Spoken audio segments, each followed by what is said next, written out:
3 February 1925 हा दिवस मुंबई आणि भारतीय रेल्वेच्या इतिहासात सुवर्ण अक्षरांनी कोरला गेला। कारण याच दिवशी भारतात पहिली विद्युत रेल्वे धावली।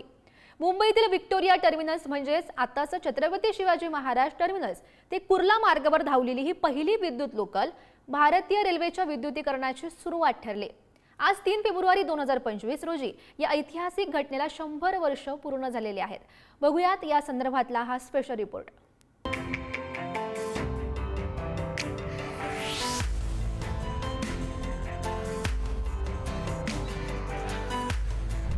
मुंबईच्या रेल्वे मार्गांवर शतकांपूर्वी सुरू झालेल्या एका परिवर्तनकारी प्रवासानं भारतीय रेल्वेच्या इतिहासात सुवर्ण महोत्सवी टप्पा गाठलाय। बरोबर 100 वर्षांपूर्वी म्हणजेच 3 फेब्रुवारी 1925 हा दिवस मुंबई आणि भारतीय रेल्वेच्या इतिहासात सुवर्ण अक्षरांनी कोरला गेलाय।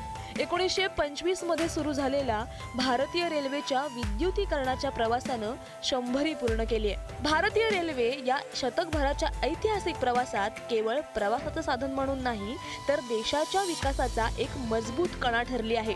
त्यामुळे हा प्रवास केवळ कार्यक्षम आणि वेगवान वाहतुकीचं प्रतीक नाही तर तो पर्यावरणाच्या दृष्टीनेही एक आदर्श ठरलाय।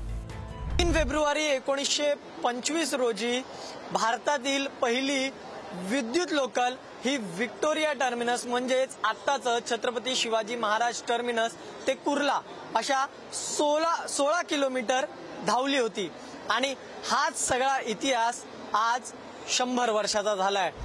1925च्या दशकात मुंबई शहर औद्योगिकदृष्ट्या भरभराटीच्या दिशेनं चाललं होतं। लोकसंख्या वाढत असताना पारंपरिक वाफेवर चालणाऱ्या इंजिनांवरील रेल्वे प्रणाली नेहमीच प्रदूषण वाढविणारी आणि मंद गतीने धावणारी ठरली।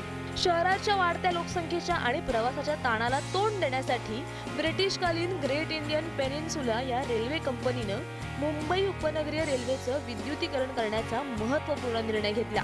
विजेवर धावणाऱ्या लोकलचा प्रवास 1925 पहिली 4 डब्यांची विजेवरील लोकल हार्बर रेल्वेवर, 1927 पहिली 8 डब्यांची विजेवरील लोकल मेन लाईन व हार्बर रेल्वेवर, 1963 पहिली 9 डब्यांची लोकल मेन लाईन आणि हार्बर मार्गावर, 1986 पहिली 12 डब्यांची लोकल CSMT ते कल्याण दरम्यान सुरू, 1987 कर्जतच्या पुढे 12 डब्बा लोकल धावू लागली, 2008 कसाऱ्याच्या पुढे 12 डब्बा लोकल धावू लागली, 2010 ट्रान्स हार्बर मार्गावर 12 डब्बा लोकल सुरू, 2011 मेन लाईन वरील सर्व लोकल 12 डब्बा, 2012 CSMT ते कल्याण दरम्यान 15 डब्बा लोकल सुरू, 2016 हार्बर मार्गावर 12 डब्बा लोकल सुरू, 2020 CSMT ते कल्याण दरम्यान AC लोकल सुरू।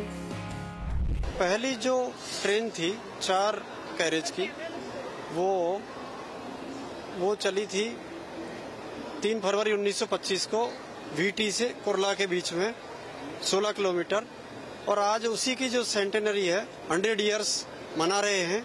इसके साथ ही जो दूसरा माइलस्टोन है मध्य रेलवे पर, मध्य रेलवे में जो BG है उसका 100% इलेक्ट्रिफिकेशन हो चुका है 2023 में।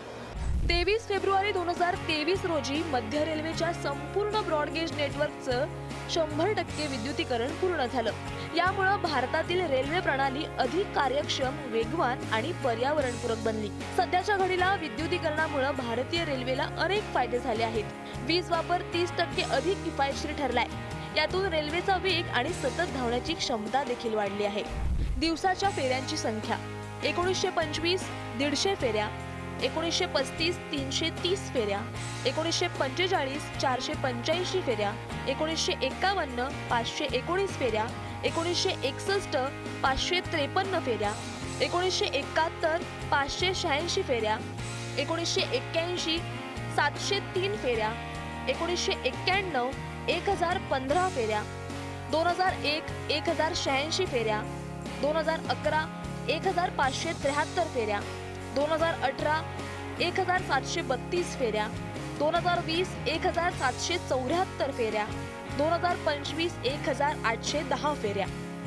भारतीय रेल्वेचं मध्य रेल्वे हे नेहमीच एक प्रायोगिक आणि सगळ्यात पहिल्यांदा कुठलीही नवीन टेक्नॉलॉजी आत्मसात करणारं रेल्वे राहिलेलं आहे। यामध्ये 100 वर्ष इलेक्ट्रिफिकेशनला पूर्ण झाली ही एक महत्त्वाची पातळी आहे। पण त्याच सोबत मागच्याच वर्षी आपण 2023 मध्ये इलेक्ट्रिफिकेशन, ब्रॉडगेजवरती जे इलेक्ट्रिफिकेशन आहे ते देखील मध्य रेल्वेवरती आपण 100% पूर्ण केलेलं आहे.